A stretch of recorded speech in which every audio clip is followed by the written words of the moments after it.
Assalamualaikum warahmatullahi wabarakatuh. Kami dari kelompok 5 yang akan mempresentasikan, yang akan membahas negara apa aja yang ada di Asia Selatan. Sebelum itu kami akan memperkenalkan anggota dari kelompok 5. Saya Chandra Jagetam dari absen 12. Saya Tasya Dinoviani, absen 33. Saya Fatin Saira Azwa, absen 15. Saya Ranti Syabani, absen 28. Saya Ahmad Riyadi, absen 2. Saya Mikaela Minok, absen 5. Saya Arjuna Putra Satria, absen 8. Saya Muhammad Jalani, absen 23. Alhamdulillah. Di sini, kelompok 5 akan memberitahukan apa itu interaksi antara negara Asia dan negara lainnya. Yuk disimak. Kalian tahu negara apa saja yang terdapat di Asia Selatan? Yuk, mari kita bahas negaranya satu persatu. Check it out. Yang pertama ada negara Nepal. Kondisi alam di negara Nepal dikelilingi oleh India di 3 sisi dan Tibet, Cina di sebelah utara, lalu koridor Siliguri tipis di Benggala Barat atau yang lebih dikenal dengan leher ayam memisahkan Nepal dan Bangladesh. Di timurnya ada India dan Bhutan. Nepal juga bergantung kepada India untuk fasilitas pengapalan dan akses ke laut, bahkan untuk sebagian barang impor dari Cina. Letak astronomis Nepal juga berada pada 26 derajat lintang utara sampai 31 derajat lintang utara. Kondisi penduduk negara Nepal diperkirakan ada sekitar 29 juta penduduk yang menempati negara Nepal yang sebagian besar beragama Hindu, Buddha, Islam, dan agama lainnya. Pada sensus tahun 2011, diketahui ada sejumlah etnik yang tinggal di Nepal dengan kelompok etnik terbesar yaitu Kshetri, Bahun, Magar, Taru, Tomang, Newar, dan lain-lain. Juga negara Nepal beriklim subtropis. Karena beriklim subtropis, maka di Nepal terdapat 4 musim yaitu panas, gugur, dingin, dan semi. Juga potensi alam di negara Nepal mempunyai beberapa sumber daya alam antara lain kuarsa, air, kayu, listrik tenaga air, keindahan pemandangan, sedikit batu bara muda, tembaga, kobalt, dan biji besi. Lalu kita juga mempunyai catatan penting negara Nepal. Nepal beribu kota Kathmandu yang merupakan juga kota terbesar di Nepal. Lalu mempunyai bahasa resmi yaitu Nepali. Juga sistem pemerintahan Nepal, Republik Presiden Nepal yang sekarang adalah Ramchandra Poudel, seorang politikus Nepal yang menjabat sebagai presiden pada 13 Maret 2023, dan Rambaran Yadav yang dipilih pada Juli 2008 adalah presiden Nepal yang pertama. Jadi sistem pemerintahan Nepal adalah republik. Negara Afghanistan. Kondisi alam Afghanistan ialah negeri yang bergunung-gunung, walau ada dataran di utara dan barat daya. Titik tertinggi di Afghanistan ialah Noshak dengan ketinggian 7.485 meter. Sebagian besar negara ini kering dan pasokan air bersih terbatas. Letak astronomis 16 sampai 77 derajat, 41 lintang utara dan 26 derajat 04 sampai 169 derajat 40 bujur timur. Iklim negara Afghanistan beriklim tanah dengan musim panas yang sangat panas dan musim salju yang dingin. Potensi alam Afghanistan merupakan negara kaya akan sumber daya tambang seperti tambang emas, minyak, gas alam, uranium, bauksit, batu bara, biji besi, logam tanah jarang, iltium, kor, kromium, timah, seng, batu permata, bedak, belerang, travertin, gipsum, hingga marmer. Kondisi penduduk negara ini memiliki populasi sekitar 31,4 juta pada 2020 dengan penduduk yang meliputi 3 kelompok etnik besar, Pashtun, Persia atau Tajik, Hazarah, dan Aimak, dan Uzbek. Catatan penting negara Afghanistan. Nama negara Afghanistan, ibu kota Kabul. Bahasa resmi Pashtun. Juga sistem pemerintahan negara Afghanistan adalah kesatuan dua bandi Islam pemerintahan sementara keamiran konstitusional. Yang keempat ada negara Maldives. Kondisi alam negara Maldives adalah sebuah negara kepulauan yang terletak di Samudra Hindia, tepatnya berada di sebelah barat daya India. Secara astronomis, Maladewa berada di antara 1 derajat sampai 8 derajat lintang utara dan 72 derajat sampai 74 derajat bujur timur. Kepulauan Maladewa atau lebih dikenal dengan Maldives secara geografis termasuk sebagai negara yang berada di benua Asia atau Asia Selatan. Iklim negara tersebut adalah memiliki musim panas, memiliki musim dingin biasanya panjang, hangat, hujan, dan berangin dan umumnya menyengat dan mendung sepanjang tahun. Sepanjang tahun suhu bervariasi 26 derajat Celcius hingga 31 derajat Celcius dan jarang di bawah 25 derajat Celcius atau di atas 32 derajat Celcius. Potensi alamnya memiliki pemandangan indah, tanah yang subur, serta kepulauan yang indah. Kondisi kependudukannya adalah negara Maldives adalah salah satu negara dengan agama Islam terbanyak. Catatan penting dari negara tersebut adalah nama negaranya Maldives, ibu kotanya Malay, bahasa resminya Devolhi Arab Inggris, sistem pemerintahannya republik. Negara Bhutan. Kondisi alam. Bhutan mengangkangi dua alam biogeografis utama, alam Indo sampai Melayu yang terdiri dari hutan hujan dataran rendah di atas Asia Selatan dan Tenggara, dan alam palearktik yang terdiri dari hutan konifer dan padang rumput alpina di Asia Utara dan Eropa. Secara astronomis, letak Bhutan yaitu 26 derajat sampai 20 derajat lintang utara dan 89 derajat sampai 92 derajat bujur timur. Iklim negara. Bhutan mengalami 5 musim yang berbeda: panas, monsun, gugur, dingin, dan semi. Potensi alam. Jumlah penduduk Bhutan sekitar 777,486 di 2021.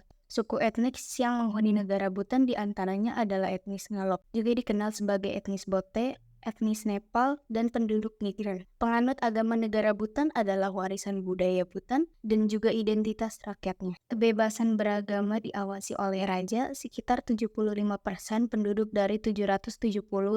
Populasi mengikuti garis Drukpa dari mazhab Kagyu, mazhab Nyingma dari Buddha Tibet, atau mazhab Buddha lainnya. Kondisi kependudukan. Berbanding lurus dengan luas wilayah yang sempit, jumlah penduduk Bhutan juga tergolong sangat sedikit, yaitu kurang lebih 750.000 jiwa.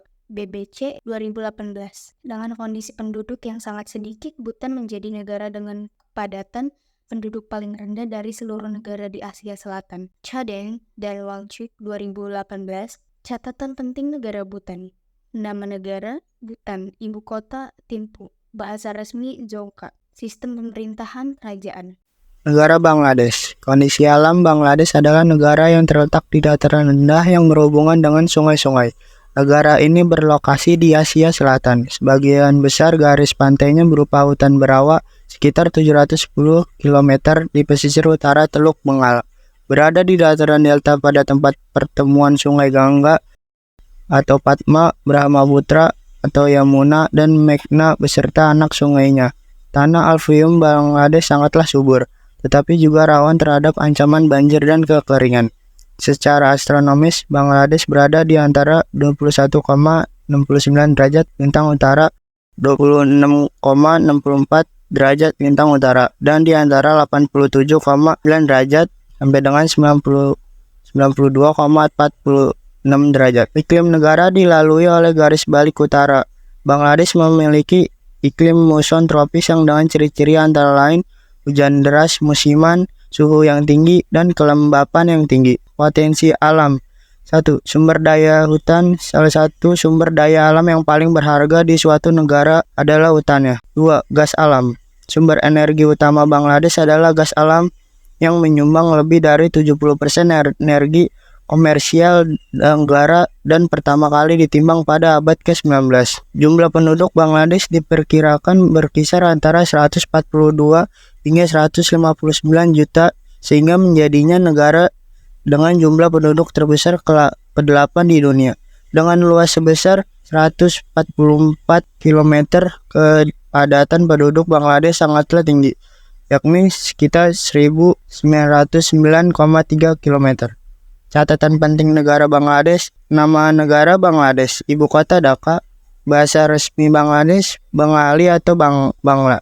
Sistem pemerintahan Bangladesh bersifat parlementer, dipimpin oleh seorang presiden dan seorang perdana menteri. Negara Sri Lanka. Kondisi alam negara Sri Lanka cukup bervariasi. Di sisi utara, tempatnya di Jaffna, terdapat batuan kapur serta batu karang yang memanjang di sepanjang pantainya. Di bagian timur banyak ditemukan bukit yang bergelombang, beberapa di antaranya bernama Monaragala, Westminster Abbey, dan Kataragama. Iklim negara Sri Lanka. Sri Lanka memiliki iklim yang tropis, adanya angin musim dan berbagai bentuk relief di beberapa tempat menyebabkan jumlah curah hujan beragam antara daerah satu dengan daerah lainnya. Setiap tahun bagian wilayah tengah dan barat mendapat hujan lebih banyak dibandingkan wilayah lainnya, timur dan utara. Potensi alam negara Sri Lanka. Di bidang pertambangan dan energi, Sri Lanka memiliki sumber daya alam yang terbatas. Sumber daya alam yang dimiliki antara lain grafit, biji besi, dan batu mulia.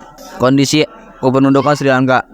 Sebuah pulau di Samudra Hindia yang juga dikenal dengan berbagai nama, terutama Ceylon, berukuran hampir sama dengan Pulau Irlandia, terletak sekitar 28 km dan 18 ini di lepas pantai tenggara India dengan jumlah penduduk sekitar 20 juta. Kedapatan penduduk tertinggi terdapat di bagian barat daya, di sekitar kota Colombo, pelabuhan dan pusat industri utama negeri ini. Pertumbuhan bersih penduduk sekitar 0,7%. Penduduk Sri Lanka beragam dari segi kesukuan, bahasa maupun agama. Catatan penting negara Sri Lanka. Nama negara Sri Lanka, ibu kota Colombo, bahasa resmi Sinhala dan Tamil, sistem pemerintahan eksekutif presidensial. Ada negara Pakistan. Yang pertama, kondisi alam. Pakistan memiliki topografi yang bervariasi yang terdiri dari dataran Indus di timur, dan dataran tinggi Balochistan di barat. Selain itu, Karakoram Range merupakan pegunungan tertinggi di dunia, berada di bagian utara dan barat laut negara itu. Yang kedua, iklim negara. Pakistan memiliki 4 musim. Musim dingin dan sejuk dan kering dari Desember hingga Februari, mata air panas dan kering. Yang ketiga, potensi alam. Pakistan merupakan salah satu dari 10 negara penghasil gandum terbesar di dunia. Di posisi pertama ada negara Cina.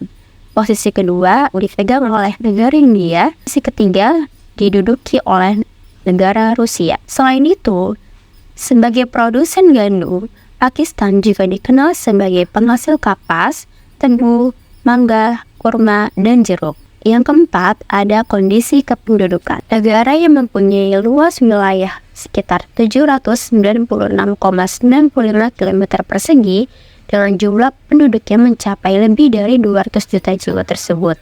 Sebagian besar berasal dari 4 kelompok etnik, yaitu Punjab, Pashtun, Sindh, dan Baloch. Besarnya persentase kelompok etnik tersebut antara lain etnik Punjab sebanyak 78 juta jiwa, sebesar 45%. Etnik Pashtun sebanyak 29,3 juta jiwa, sebesar 15,42%. Etnik Sindh sebanyak 24,8 juta jiwa, sebesar 14,1%. Etnik Baloch sebanyak 6,3 juta jiwa, sebesar 3,50 juta persen.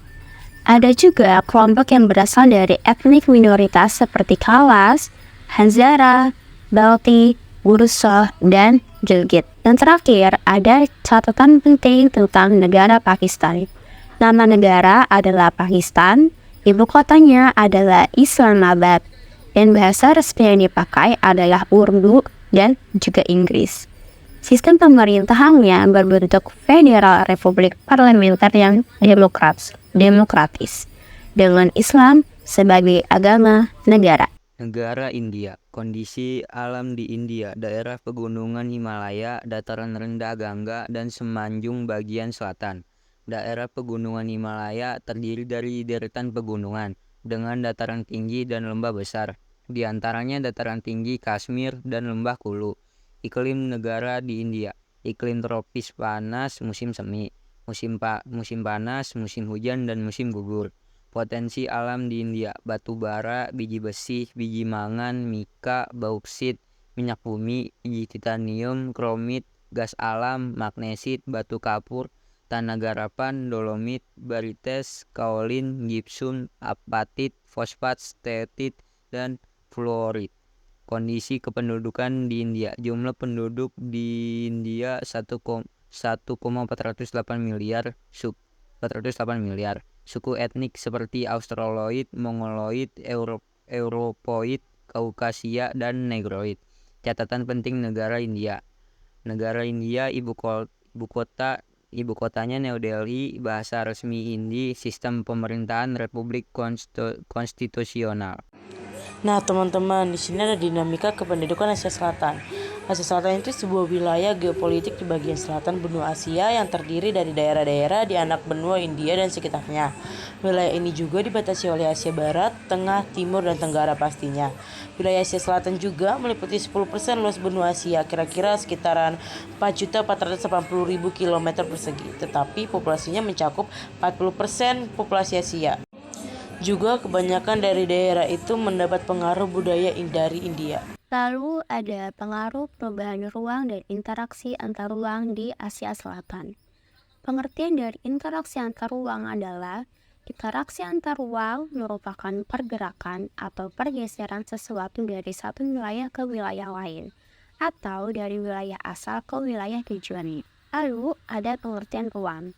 Ruang merupakan yang mencakup berbagai lapisan tanah dan batuan yang menjadi sumber daya bagi kehidupan. Yang pertama ada berkembangnya titik pertumbuhan. Interaksi antar ruang berpotensi memunculkan titik pusat pertumbuhan atau kota. Hal ini terjadi karena manusia, barang, dan jasa berpindah ke suatu tempat hingga akhirnya menumpuk di sana. Yang kedua ada perubahan penggunaan lahan. Dari tempat padat, misalnya mereka pindah ke desa yang lebih sepi dan membangun perumahan sehingga lahan tersebut fungsinya ikut berubah. Perubahan orientasi mata pencaharian. Suatu ruang yang menjadi tujuan biasanya akan lebih cepat berkembang, informasi, pengetahuan, dan teknologi pun ikut serta dalam mengembangkan mata pencaharian. Yang keempat ada berkembangnya sarana dan prasarana. Sarana prasarana suatu daerah juga berpotensi meningkat karena adanya interaksi ruang, mulai dari transportasi, fasilitas umum, dan pusat perdagangan, dan akan muncul dan terus berkembang juga. Perubahan komposisi penduduk. Penduduk dari ruang yang latar belakangnya berbeda akan berkumpul di suatu daerah yang menurutnya lebih baik. Oleh karena itu, maka keberagaman itu ikut serta di dalam membangun komposisi penduduk di suatu tempat. 6. Perubahan sosial budaya. Norma, nilai, dan adat yang dibawa dari tempat lain tentu mempengaruhi terjadinya perubahan aturan sosial di sebuah daerah. Akibatnya peraturan baru pun berpotensi muncul sebagai titik tengah perbedaan tersebut. Lalu di sini ada pengaruh interaksi ruang. Yang pertama pengaruh interaksi ruang antar negara di bidang ekonomi. Masing-masing negara di dunia pasti memiliki barang atau jasa yang tidak mampu diciptakannya sendiri. Oleh karena itu, interaksi antar ruang ini terjadi untuk memenuhi kebutuhan tersebut seperti dalam bentuk perdagangan. Lalu yang kedua ada pengaruh interaksi ruang antar negara di bidang sosial. Interaksi tersebut dapat terjadi dengan saling bertemu atau melalui media komunikasi seperti offline maupun online. Kehidupan sosial juga dapat berubah karena adanya pengaruh dari interaksi tersebut. Hal ini juga mengingat Yang kedua ada pengaruh interaksi ruang antar negara di bidang sosial. Interaksi itu dapat terjadi dengan saling bertemu atau melalui media komunikasi seperti offline maupun online. Kehidupan sosial tersebut juga dapat berubah karena adanya pengaruh dari interaksi antar ruang tersebut. Hal ini pun mengingat interaksi antar warga beda negara memicu pertukaran ide maupun pengetahuan serta pengalaman dari masing-masing. 3. Pengaruh interaksi ruang antar negara di bidang budaya. Kemajuan teknologi, transportasi, dan komunikasi membuat interaksi ruang dapat terjadi lebih intensif. Kondisi ini membuat interaksi antar masyarakat dengan budaya yang berbeda semakin sering terjadi, baik secara langsung maupun tidak. Peristiwa budaya dari suatu masyarakat dengan mudah dapat disaksikan oleh masyarakat di daerah yang berbeda. 4. Pengaruh interaksi ruang antar negara di bidang politik. Interaksi ruang bisa mempengaruhi sistem pemerintahan berbagai negara. Sebagai contoh, sistem demokrasi yang semula berkembang di barat kini diadopsi mayoritas negara di dunia. Selain itu, pengaruh interaksi ruang antar negara di bidang politik ini juga bisa membuat perubahan pada kebijakan pemerintah di banyak wilayah. Tempat kumuh tapi jadi favorit. Bicara mengenai India, rasanya tak ada habisnya. India merupakan salah satu negara di kawasan Asia Selatan yang memiliki budaya serta alamnya yang eksotis. Salah satu tempat yang menarik ada di daerah kumuh Dharavi di kota Mumbai. Meskipun tempat kumuh, Dharavi sangat disukai oleh turis asing, terutama turis dari Amerika Serikat, Inggris, dan Australia. Hampir 1 juta orang hidup di toko-toko dan rumah-rumah di sepanjang jalan sempit yang tak berujung. Daerah itu juga memiliki toilet umum dan keran air, tapi sanitasinya buruk, dengan selokan terbuka di sepanjang gang. Tapi meskipun tempat kumuh, Dharavi terdapat banyak industri skala kecil yang menghasilkan pakaian bordir, barang-barang kulit berkualitas ekspor, tembikar, dan plastik. Meski kecil, bisnis ini menghasilkan omset sekitar lebih dari 650 juta dolar tiap tahunnya. Selain pekerjaan yang sudah disebutkan, ada juga yang menjadi pemulung, sopir taksi, dan pekerja kasar. Fakta negara Afghanistan. 1. Afghanistan yang memiliki luas hampir seluas pulau Kalimantan ini terletak di wilayah Asia Tengah yang berbatasan dengan Pakistan, Iran, Turkmenistan, Uzbekistan, Tajikistan, dan China. 2.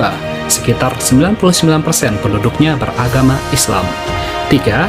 Afghanistan sangat kaya akan sumber daya alam seperti emas, perak, tembaga, besi, batu mulia, minyak bumi, dan gas alam. 4. Wilayahnya memiliki medan yang bergunung-gunung dan sering dilanda gempa bumi. Kemarau panjang juga menyebabkan negara ini kering dan sering kesulitan mendapatkan air bersih. 5. Merupakan penghasil opium terbesar di dunia, yaitu sekitar 84% dari produksi opium global. 6. Masyarakat Afghanistan memiliki budaya membuat puisi dan syair yang sudah terkenal sejak 1000 tahun yang lalu. Tahukah anda bahawa Bangladesh adalah negara luar bandar yang paling padat penduduknya di dunia? Rahsia di sebalik ini adalah tanah yang paling subur di planet ini. Dan ini semua kerana sistem sungai Ganges yang mengalirkan sedimen yang kaya dengan nutrien dan menyimpannya di satu tempat, iaitu Bangladesh. Walaupun merupakan kawasan yang mudah dilanda banjir, penduduk Bangladesh sangat berdaya cipta. Bangladesh menjadi pengekspor bersih makanan, tetapi ia mengalami kekurangan makanan antara 1930 hingga 1980 disebabkan oleh pertumbuhan populasi yang cepat selepas penurunan mendadak dalam kematian kanak-kanak. Walau bagaimanapun, pada masa ini, negara menghasilkan 25% lebih banyak makanan daripada yang diperlukan. Lebih-lebih lagi, Bangladesh kini merupakan salah satu ekonomi yang paling pesat berkembang di dunia. Setakat ini dulu buat hari ini, jumpa lagi besok. Negara yang diprediksi akan tenggelam di masa depan. Ini dia negara Maladewa yang populasi muslimnya mencapai 100%. Memiliki masalah yang cukup serius, yaitu pemanasan global serta perubahan iklim yang sangat cepat, menyebabkan perubahan naiknya air laut dan berpotensi akan tenggelam. Guinness World Record mencatat bahwa Maladewa adalah negara terendah dan paling datar di dunia dengan ketinggian maksimumnya mencapai 2,4 meter di atas permukaan laut. Berbagai upaya pemerintah guna konservasi tengah dilakukan guna melindungi lingkungan laut yang sangat berharga di negara ini. Kawasan lindung sudah ditetapkan guna menjamin konservasi ekosistem tertentu dan kekayaan keanekaragaman hayati di Maladewa. Bahkan, kesuksesannya dalam mengelola sektor pariwisata membuat pendapatan per kapita negara ini mampu melampaui Indonesia. 5 fakta menarik negara Pakistan, negara yang memiliki tenaga nuklir. Yang pertama, Pakistan merupakan negara dengan populasi muslim terbesar kedua di dunia setelah Indonesia. Yang kedua, ATM tertinggi di dunia ada di Pakistan, dengan ketinggian 16.007 kaki di atas permukaan laut. Yang ketiga, Pakistan adalah negara Islam pertama di dunia yang memiliki tenaga nuklir. Yang keempat, Pakistan adalah negara penghasil kapas terbesar kelima di dunia. Yang kelima, tambang garam Kuwera milik Pakistan adalah tambang garam tertua dan terbesar kedua di dunia. 5 keunikan negara Nepal. Versi fakta unik. Let's go! Bendera Nepal adalah satu-satunya bendera di dunia yang bentuknya segitiga. Bentuknya yang unik ini konon melambangkan puncak tertinggi Everest. Negara ini sepenuhnya dikelilingi oleh daratan dan tidak memiliki akses ke laut. Tidak pernah dijajah negara lain. Nepal pun tidak merayakan hari kemerdekaan. Nepal juga dilewati jalur pegunungan Himalaya. Puncak tertingginya yakni Puncak Everest berlokasi di antara Nepal dan Cina. Selain India Utara, Nepal juga menjadi habitat bagi badak India atau badak bercula satu besar yang kini berstatus rawan punah. Welcome to Sri Lanka, kita jalan-jalan ke Colombo yuk. Colombo itu ibu kotanya Sri Lanka. Nah, gedung ini yang tahun lalu tempat buat demo yang rame banget. Jadi selama 2 jam di Colombo, aku nyewa bajai seharga 5.000 Sri Lankan rupiah atau 240.000 rupiah ke beberapa tempat wisata. Ada ke Temple, habis itu ke Independence Square. Ini tuh letaknya di tengah kota gitu. Habis dari Independence Square, aku lanjut nih ke stadium. Habis dari stadium, lanjut ke taman, terus lanjut ke balai kota. Kalian boleh cuma lewatin doang atau mau foto-foto berhenti juga boleh. Terus ada Lotus Tower. Nah, karena udah capek jadi aku memutuskan ya udah deh ke mall aja. Ini salah satu mall yang ada di Colombo. Nah, ini salah satu fun fact dari benua Asia. Benua Asia itu terletak pada 26 derajat bujur timur sampai 170 derajat bujur timur dan 11 derajat lintang selatan sampai 80 derajat lintang utara. Batas wilayahnya di utara ada Samudra Arktik, di selatan ada Samudra Hindia, di barat ada benua Eropa, pegunungan Ural, Laut Kaspia, Laut Hitam, Selat Sporus, Selat Dardanella, Laut Tengah, Terusan Suez dan Laut Merah. Juga di timur ada Selat Bering dan Samudra Pasifik. Dan luas benua Asia adalah 44 juta kilometer persegi. Benua Asia dibagi menjadi Asia Barat atau Asia Barat Daya, Asia Timur Tengah, Asia Tengah, Asia Timur, Asia Selatan, Asia Tenggara, dan Rusia. Wilayahnya membentang dari Turki di bagian barat sampai Rusia di bagian timur. Benua Asia juga meliputi Indonesia di selatan sampai Rusia di utara mendekati kutub utara. Assalamualaikum warahmatullahi wabarakatuh.